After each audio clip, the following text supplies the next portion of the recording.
దర్శక నిర్మాత the living legend Jagapathi సంస్థ అధినేత శ్రీ వివి రాజేంద్ర ప్రసాద్ గారితో వారి సినీ అనుభవం తెలుసుకున్నాం. మీ జన్మస్థలమైన డోకిపర్రుతో మీకున్న అనుభవం గురించి చెప్తారు.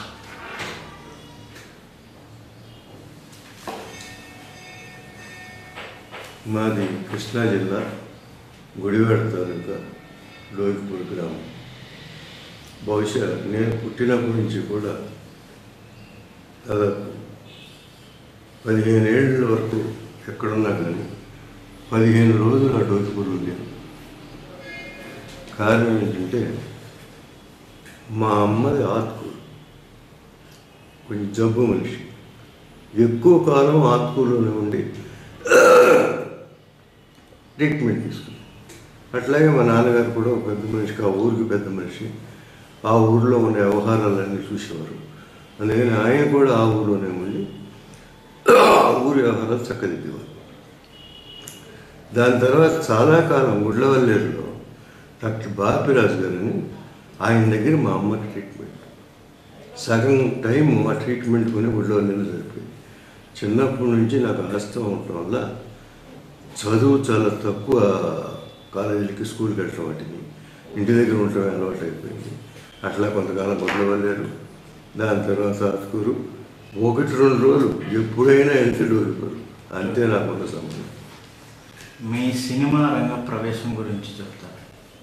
అసలు సినిమా రంగంలోకి రావాలన్న ఆలోచన మీకు ఎలా కలిగింది? సినిమా రంగానికి రావాలనే ఆలోచన మధ్య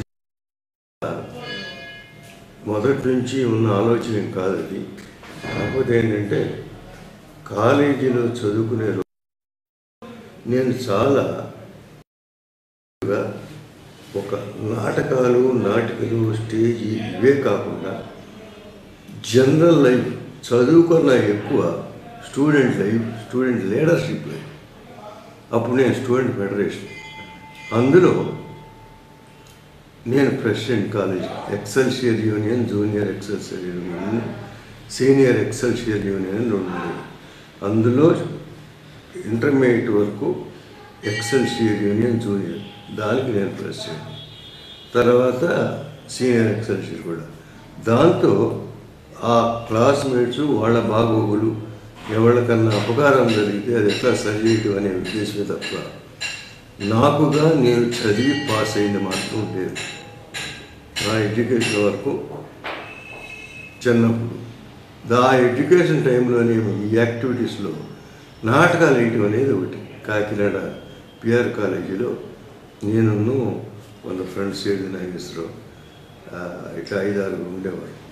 రాఘవ కళా సమితి అని పెట్టి అక్కడక్కడ వేయటమే కాకుండా ఆంధ్ర నాటక కళా పరిషత్తులు కూడా 2 సార్లు చెప్పిన పూలని, ఇంకోటి ఆత్రేయ గారి వేసేవాడు. దాని తర్వాత ఇంటర్ కాలేజీ ఆంధ్ర యూనివర్సిటీలో గోపాల్ స్వామి గారు రిజిస్ట్రార్గా ఉండగా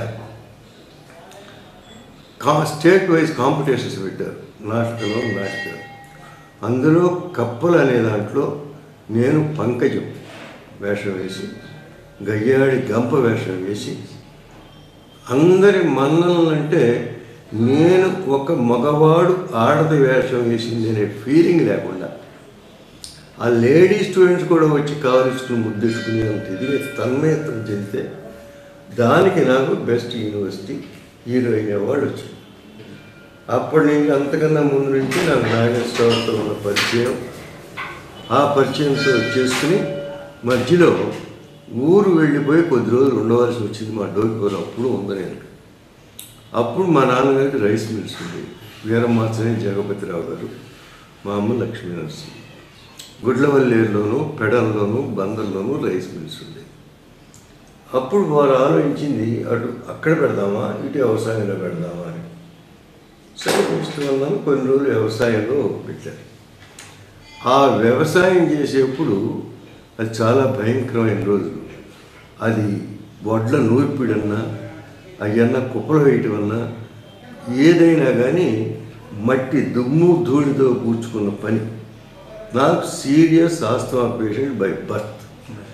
దాంతో అవి పడక నాన్ స్టాప్ ఆస్తమా, కన్నెత్తి చూడలేని పొజిషన్లోకి వెళ్తే ఇక ఇది వీడికి పనికిరాదు, తగదు, అప్పుడు ఏం చేయాలి అని చెప్పి బాగా ఆలోచిస్తే నా సలహా అడిగాను, నీ ఉద్దేశం ఏంటి?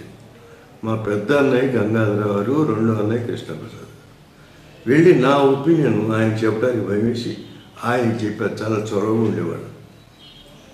నాకు కొంచెం పరిచయం ఉంది కదా నాగేశ్వరతో వాళ్ళతోనూ, అక్కడ ఇండస్ట్రీలోనూ. నాకేమో నాటకానుభవం బాగా ఉంది. వన్ ఆఫ్ ద బెస్ట్ ఆర్టిస్ట్గా కూడా ప్రూవ్ అయింది. అక్కడికి వెళ్ళి ట్రై చేస్తాను యాజ్ హీరో అన్నాను. అప్పుడు జనరల్గా ఏ పేరెంట్స్ అయినా ఆ రోజుల్లో నాటకాలు సినిమాలు వేస్తున్నారంటే వాళ్ళు ఎందుకు పనికిరారని, వాళ్ళకి పెళ్ళికి పిల్లలు కూడా ఇవ్వని రోజుల్లో మా నాన్నగారు చాలా బ్రాడ్గా ఒప్పుకున్నారు. ఏదో కొంత డబ్బు ఇచ్చి ట్రై చేయని లక్కు, ఇది అయిపోతే నీ అదృష్టం, మేమేం చేయలేమన్నారు. అట్లా వెళ్ళి ట్రై చేశాను, కుదరలేదు. వేషం ఎవరు ఇవ్వలేదు. డబ్బింగ్ సినిమా ట్రై చేశాను, అది కుదరలేదు. తీసుకెళ్ళిన డబ్బు సగం అయిపోయింది.